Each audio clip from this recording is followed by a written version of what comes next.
Welcome to the Gospel Addict Podcast. I'm Greg Bryan. And I'm Jim Reske. We're gospel addicts because we believe the gospel of Jesus isn't just good news, it's the best news ever. We're addicted to the gospel because it doesn't just start us out in the Christian life, it is the Christian life. Join us as we look at the Bible through the lens of the gospel. Thanks so much for listening. You are listening to another episode of the Gospel Addict Podcast. I'm Greg Bryan, joined with my co-host, Jim Reske. And on today's podcast, we are doing what we call the AfterTalk.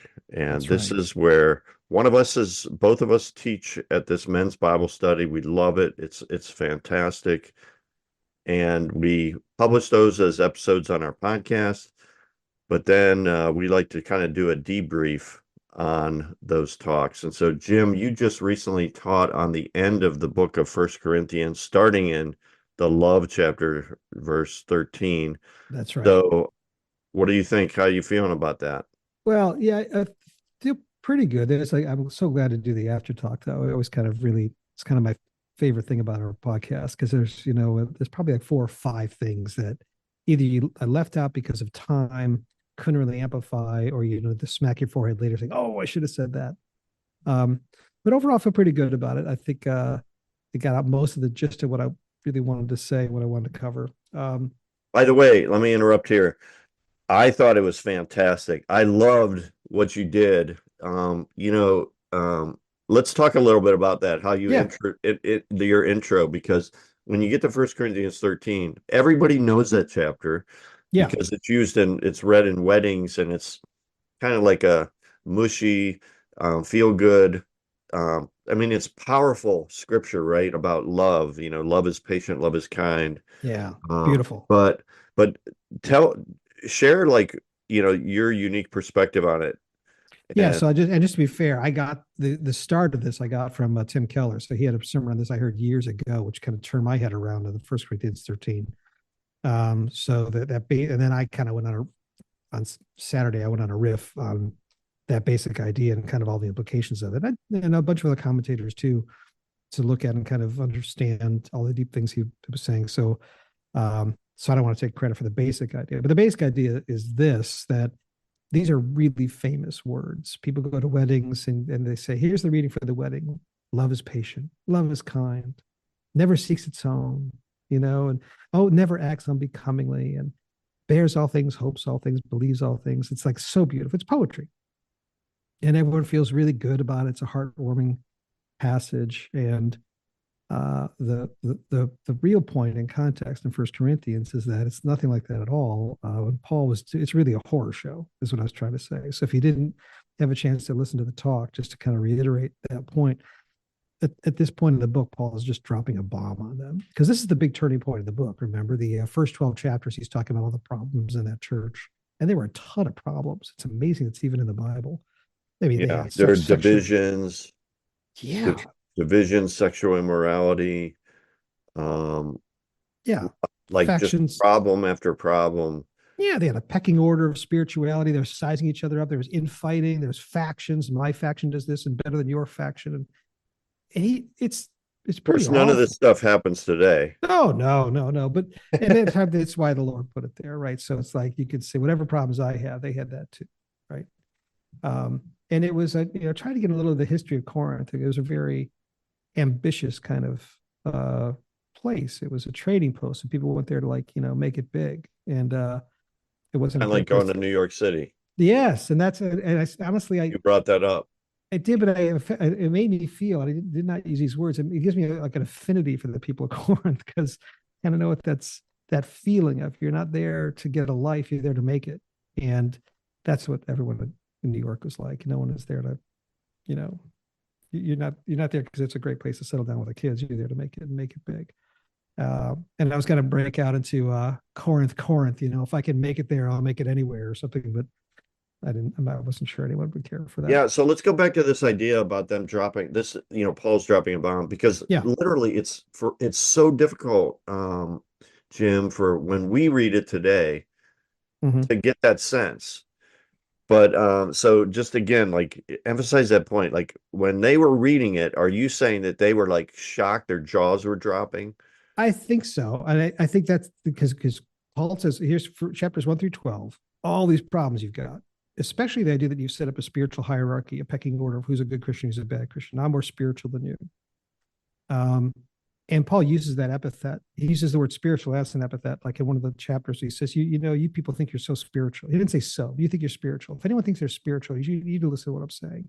So you're trying to rank yourselves and come up with this Christian pecking order. And then at the end of 12, he uses these words. He says, but I'm going to show you a still more excellent way. And you turn the page, and that starts 13, 14, the last 4 chapters, which are that still more excellent way. And to cut to the chase, I mean, the way they were doing was really trying to say, Jesus started me off in the Christian life, but everything I need to do, I'm doing in the flesh and through my own effort to become a better and better Christian over time, and to show everyone what a great Christian I am over time. That's why they had this drawing attention themselves constantly, this pecking order they had of spirituality and spiritual achievement, accomplishment. You know, I speak in tongues. Oh yeah, well I prophesy. Oh yeah, well I'm full of faith, and I've got, you know, um, which you know, where there's an audio podcast, but we illustrate as a single line. Well, let's come back to that in a minute. But Paul turns the corner and says, you know, I need to show you a different, because you're looking at this all wrong. You're just looking at this all wrong. And your perspective on this, the way you're conceptualizing your Christianity, your faith is all wrong. And he's trying to help them to turn the page to, and he's trying to shift their whole paradigm for how they see their faith. He's trying to shift them to a gospel-driven way of sanctification, to understand it's the gospel that changes us. And the love chapter, which is, like we started to say, read at weddings and is very famous and it makes you feel good if you just read it on its own, is a takedown. I mean, it's a smackdown. And this wasn't just Keller. It's a lot of theologians have noticed the way Paul does it and sets it up. He's like pointing back to everything they've been doing, kind of point by point in their church. And they might have kept up for a little while, but that after a while, should have, I think it was intended to, and would have brought them to their knees and say, you're right, I'm not loving it all. So there's a lot to that. And so if you look at the first, and not to recap the whole thing, but if you look at like the first part, when Paul says, you know, he starts off by saying, if I speak with the tongue of men and of angels, but I don't have love, I'm a noisy gong or a clanging cymbal. If I have the gift of prophecy and I know all mysteries and knowledge, but I don't have love, it doesn't mean anything. And this is a little crescendo he's doing about all these accomplishments they're trying to do. So, and trying to outdo each other with. And he's trying to say you could have all these great spiritual accomplishments. You could be at the top of the heap. You could be at the top of the Christian pecking order, and miss it completely. You know, you could, your heart could be in the wrong place, and you could be out in the cold, just missing it. You're at incredible risk of doing that. And he crescendos. So at the end, he talks about, you know, you could give away all your possessions. You could be a Christian martyr and miss it. I mean, and you think of all people, the martyrs at the top of the pecking, that they could miss it. And this kind of brings up one of the first things I think I kind of left out is the notion that, you know, I talked a lot about Corinth, but in our own world today, there's a Christian pecking order. You know, you think about, if you just ask the people, who's a strong Christian? Well, my pastor is, you know, or this missionary. We rank order people in the Christian life, you know, and this person, like, oh, they lead these Bible studies, are so spiritual. And this is the kind of, I think the kind of, you know, that exactly what Paul's trying to get them away from. You do that, you have this little rank order system for who's a good Christian, a bad Christian. And we do the same thing today. And Paul says you can go all the way up to being a martyr, give your life for Christ, and you could still completely miss the gospel because you're just looking at the whole thing the wrong way. Wow. Yeah, I mean, it's so powerful. I love it. And if you haven't listened to the teaching, go back an episode in the podcast and listen to Jim's teaching on this. So anyway, I love how you talked about gospel driven sanctification, and you know that's Yeah, a huge passion of that you and I share together. We've that's been right. talking about it for years, and you finally have put together a book Oh, yes. that's going to be coming out. Yes. um so Nice of you to but mention it. yeah, like talk about like just briefly talk about the book and like what the main central Yeah, message of the book is. sure. Just very, very briefly, because I think ultimately we'll do some real podcasts going into it in real depth. But the book is called The Tale of the Fish, TAIL, like a fish tail. And the idea is that the tale of the book is about a gospel illustration. And we talk about this on this podcast before. Again, it's an audio podcast, so kind of hard to draw it out, but we do that sometimes and describe it. But the idea is that the true gospel driven sanctification, when you draw it out in a little drawing and illustration, it looks like the two elements of the tail of a fish in a simple drawing. And so, just as the tail of the fish is what propels the fish through water, the gospel, when you draw it out, it looks like that little fish tail. The gospel is what propels the Christian through the Christian life. That's the idea. And then the whole thing becomes a lens through which you can really see and understand the gospel. So people will say, I'm going to read the Bible through the lens of the gospel. I want to read the Old Testament through the lens of the gospel. That's all well and good. That's great. And people do that, and they do it verbally in narrative form. But this little drawing is the lens itself. It is the lens through which to see everything, the Old Testament, the New Testament, your own Christian life. It's the way to think about coming to Christ. So the whole it's very simple. You could do the whole thing in 5 minutes, but very comprehensive. You can, just like the gospel, plummet steps for the rest of your life. So it's called The Tale of the Fish. It's going to be actually coming out on Amazon Memorial Day, and available for order after May 25th. Yeah, and what's your website again? thetaleofthefish.com. So that's up, and it's the order now button isn't live. It won't be live until Memorial Day. Okay, and tail is TAIL. That's right. Thetaleofthefish.com. Thetaleofthefish.com. Anyway, super exciting. I hope our listeners check that out for sure. But this is our passion, man. That's right. Both you and I, we believe in the gospel. We believe the gospel changes lives. We believe the gospel is what brings us it's the key to everything. It not only brings us to Christ for our salvation, but it's the key to real spiritual change and transformation. And I think that we also talk a lot about how we don't feel like it's taught well in churches. And, there's great churches out there and there's great teaching in these churches. But when it comes to sanctification, when people are listening, even if the pastor is, maybe personally, he is living a gospel-driven sanctification life, when he's teaching, people can, what they're hearing, they filter through their grid, which is quite often what you call the single line, which is performance-driven Christianity. And so it's really difficult it's challenging for pastors because I think the default mode of the human heart, we basically want to filter everything through performance. What do you like? We go to church and we say, "What do you want me to do?" Exactly. What do you want me to do? What do you want me to change? That's right. And we walk away saying, "Well, I gotta attend more Bible studies. I gotta memorize scripture. I gotta pray more." And those are all good things. But the problem is, if the Christian life becomes about me, then we've drifted away from the gospel. Yeah. Oh, because the Bible's not about me. It's about God. It's his story. It's not my story. Amen. Amen, brother. That's actually one of the things I left out that I want to say. The Bible's not about you. And this is exactly the whole scope of the book of First Corinthians, right? I mean, the first 12 chapters, he's really doing this. He's saying, you're doing all these things. You're making a performance-based religion. You're like you say, Greg, that is the default mode of the human heart, to make it turn Christianity into another religion, to bring your religiosity into Christianity. And you say, yes, Jesus started me off in the Christian life. I'm absolutely saved by him. He saved me. But now that I'm saved, the rest of what I do as a Christian is all by hard work and effort.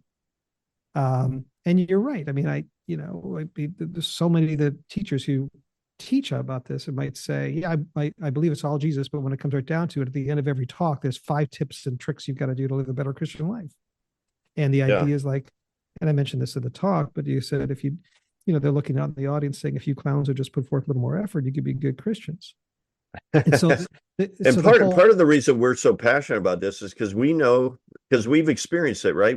yes, We know what it's like to drift away from the gospel. We, yeah, in yeah, our Christian journey, like I started falling into like moralism and legalism, and I have to, all these things I have to do, and it's just, you either become incredibly spiritually proud and you look right, down on everybody else, right. or you feel so defeated and like a failure. That's right. And I think that and so many people basically, I mean, I've heard this, I've ministered to a lot of people through the years, and I've heard people say to me, Christian life is just too hard. I can't Yep, do it. that's right. I'm done. I give up.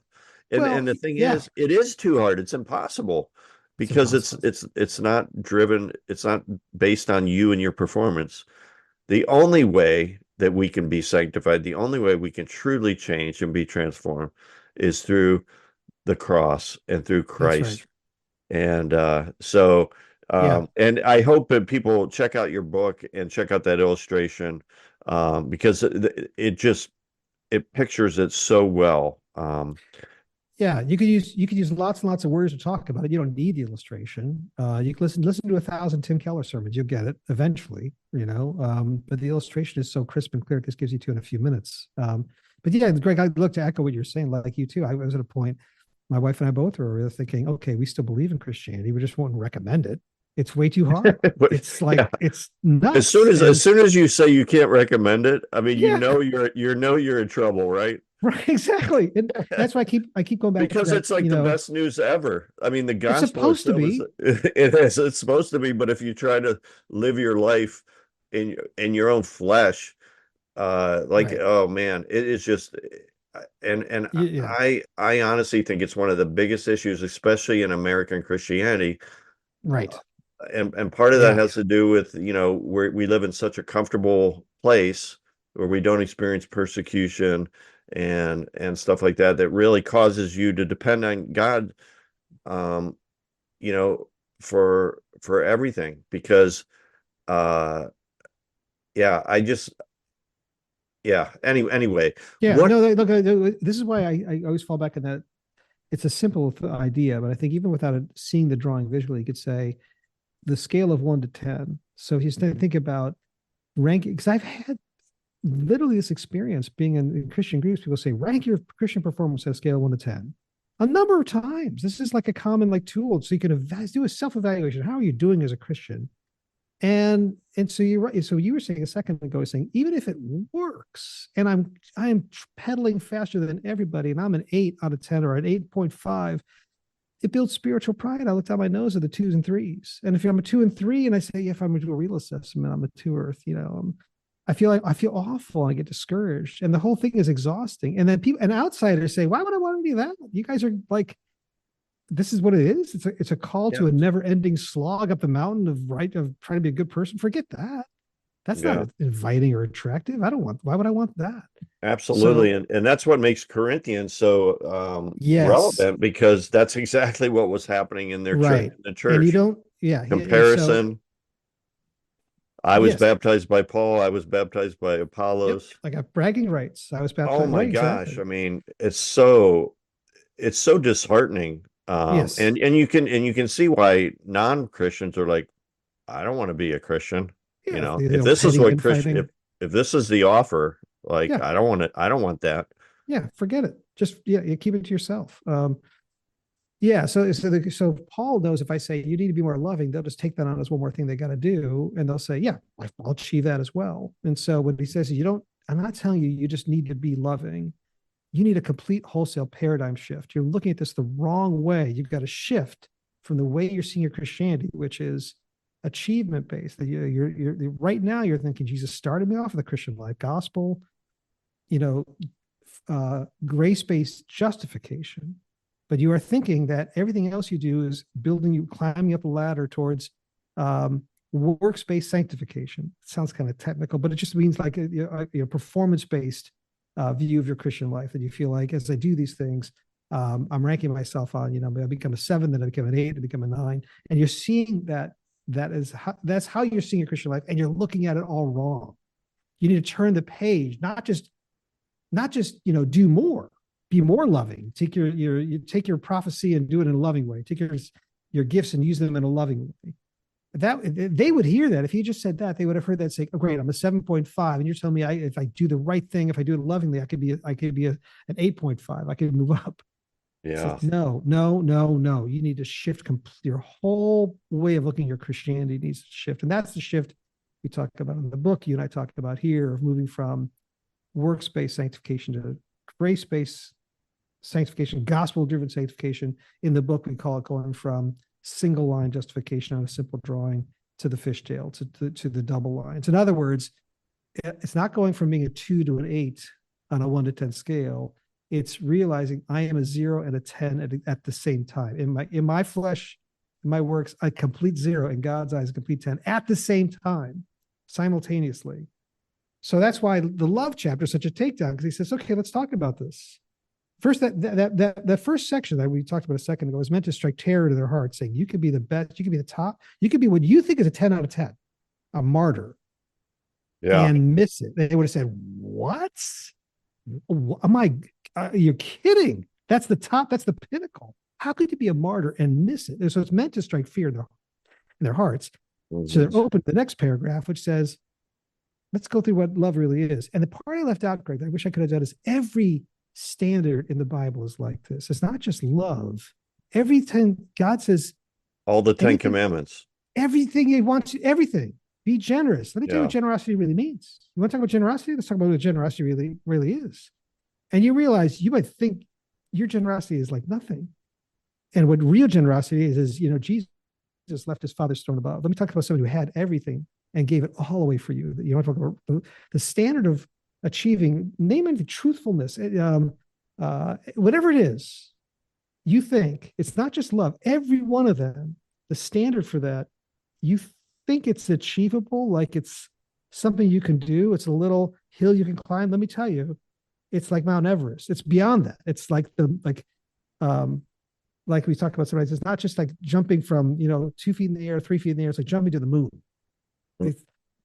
Every one of the standards in the Bible, if we talk about it in depth. So now he's going to really talk about love. That's why it's the takedown. This love is patient, love is kind. Let's go through all these things. And then they would realize I might keep up for 1 or 2 for a little bit. He says, love is not jealous. And I said, I just spent these chapters talking about how you're all jealous of each other. Like it would be really obvious. Like, we are none of those things. If that's what real love is, it's hopeless. Right. It is hopeless. You cannot climb this line. Yeah. You can't achieve it in your flesh. You'll never sanctify yourself. I liked how you brought out about the one, love is not easily provoked. Oh yeah. Because that was, I find that all the time. Like, I'll be talking with my wife, and then all of a sudden she says something, and I'm like, it pokes me. What? Like, right. I'm like, why? I'm provoked. Like, yes. and I get, and then I'm like, oh my gosh, yeah. Easily provoked. And if you really were overwhelmed with love, you would not be easily provoked. I know. I'm not saying your life doesn't have provocation, because there is things that provoke you. And there are people that intentionally provoke you. I'm just saying, if you were filled with love, you would let it go, and you would be still filled with love for the person. What's amazing is just when you think about Jesus, and you think about everything written about Jesus, how perfect he was. Every one of these things, like everything, the way he responded to people, he was never provoked.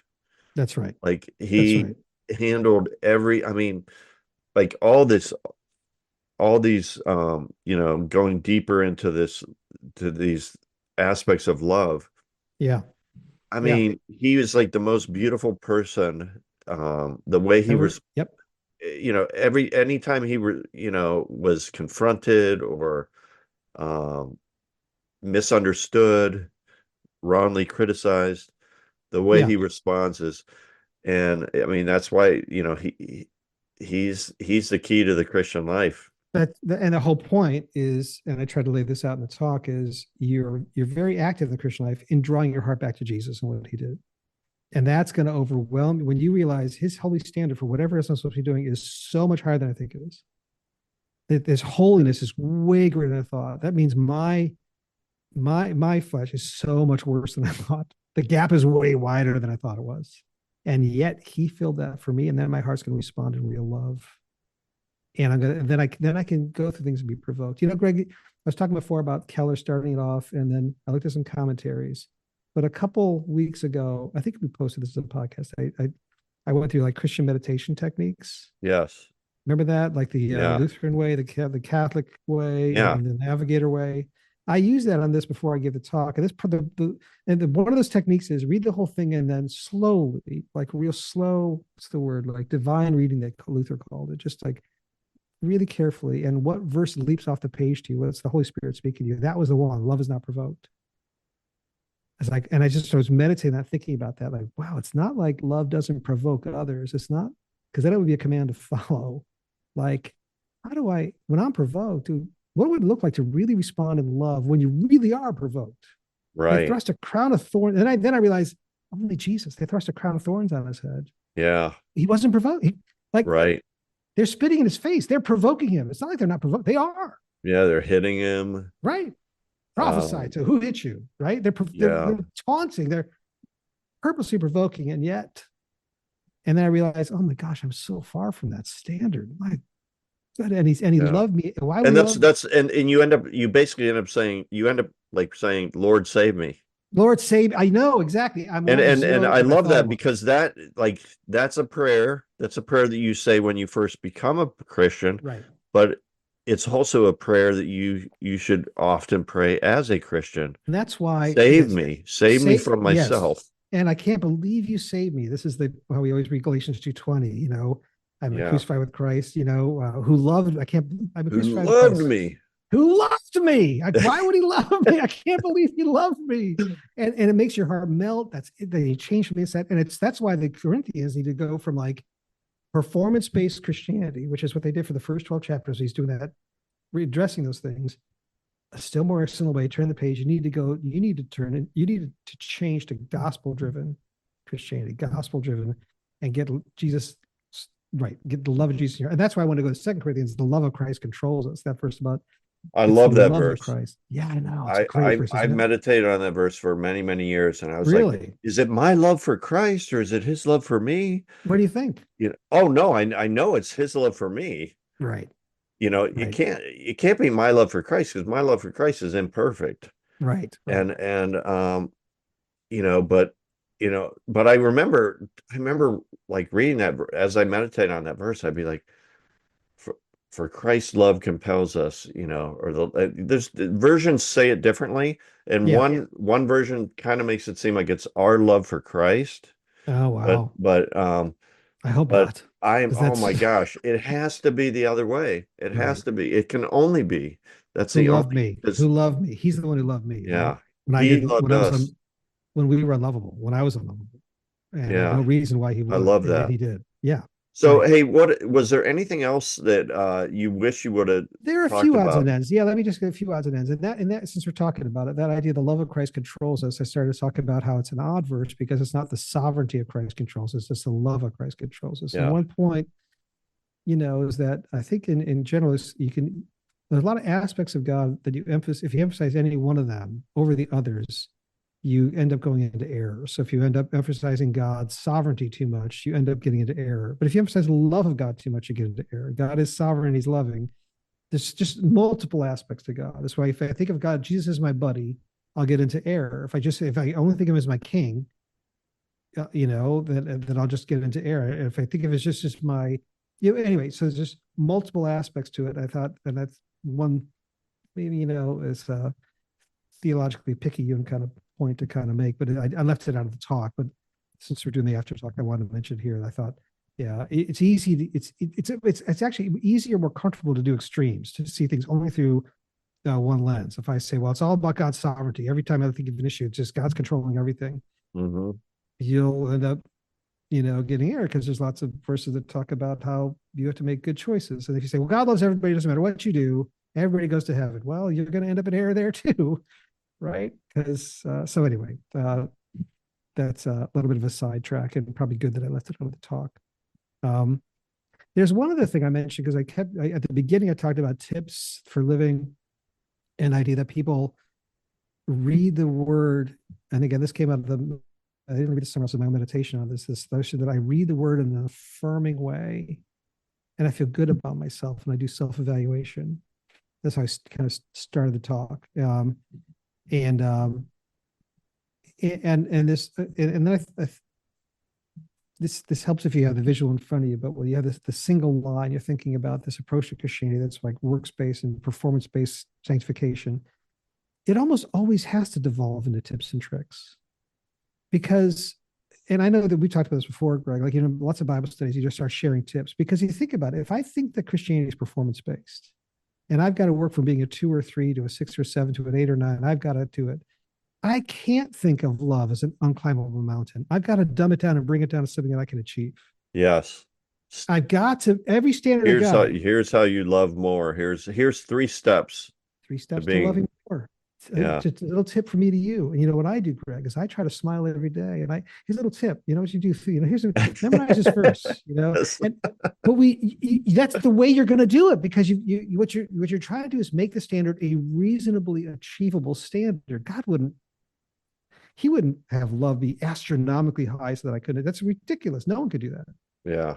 The thing is, it's like, when's the last time you walked out of a sermon like just utterly shattered because you realize it was unachievable? Well, like when yes, you're just like totally broken, like, oh my gosh, hopefully you get that way halfway through the sermon, and then Jesus shows up, because the whole pattern is like, here's what God's holy standard really is. You're like, oh my gosh, I can't do that, and then you're shattered, like you said, and then the good news is there is one who did it for you. There is one who was perfectly loving, who fulfilled this in a way you never could. And he did it all for you on your behalf while you didn't. So if you just leave shattered, like, oh shoot, now Jesus never did show up, and you're kind of lost, right? So there's a couple of things I wanted, I left out, and wanted to make sure that I brought up. Was there any other changes you would have made? There are a couple odds and ends. If people listened to the thing all the way through the end, there was some comments that were made at the end that, and one, as I listened to it again, just to review it, talked about how the Paul was being a little autobiographical with his self and his lovingness, because then he says, be imitators of me. I addressed that a little bit in real time, but just to, if again, only if someone listens to the whole previous podcast, they would get this. I didn't directly do that because I just don't think it's autobiographical. I don't think Paul is here saying, look how loving I am. He's pointing to Jesus, look how loving Jesus is. Right. And when he says, be imitator of me, he's like, be imitator of me, someone who is completely a zero. Yeah. Oh, this is another thing. I did leave this out, Greg. When I was, Paul hinted this in 1 Corinthians 4. It was in your section. Maybe you talked about it, so I don't want to step on your toes if you did. Oh, that's fine. But when they're all talking about their pecking order, who's a better Christian, and they're trying to be the top of the heap. They pull it up, because it's wild. It would have made their head spin. It would have been like the moment of the cartoon where they kind of go, you know what I mean? Like does not compute. And smoke start coming out of their ears and their head vibrating. Because he says, where is it in 1 Corinthians 4? He's talking to them about I don't even judge myself. No, not that part. No, that's good too. When he says, talks about us as apostles, and he says, you guys are with honor, but not us apostles. We're without honor. You guys are esteemed, but not us apostles. Oh, that's like verse 11. Yeah. Do you have it? I can't find it. Well, verse 10, we are fools for Christ's sake, but you are wise in Christ. Right. We are weak, but you are strong. We are held in honor, or you are held in honor, but we in dispute. You are held in honor, but we in dispute. He's putting himself at the bottom of the line. He's putting him and the apostles. Says, you guys are eight. And then he says, be like me. That's the Basically, thing. So put yourself at the bottom of the line. I'm a zero. Zero. I want you to know when I think, and that's like Romans 7. That's like Romans 7. Romans 7 is I'm a moral failure. I never do the things I want to do. And then there's a trustworthy statement deserving of full acceptance that Jesus Christ came into this world to save sinners, among whom I am chief. I'm a 000.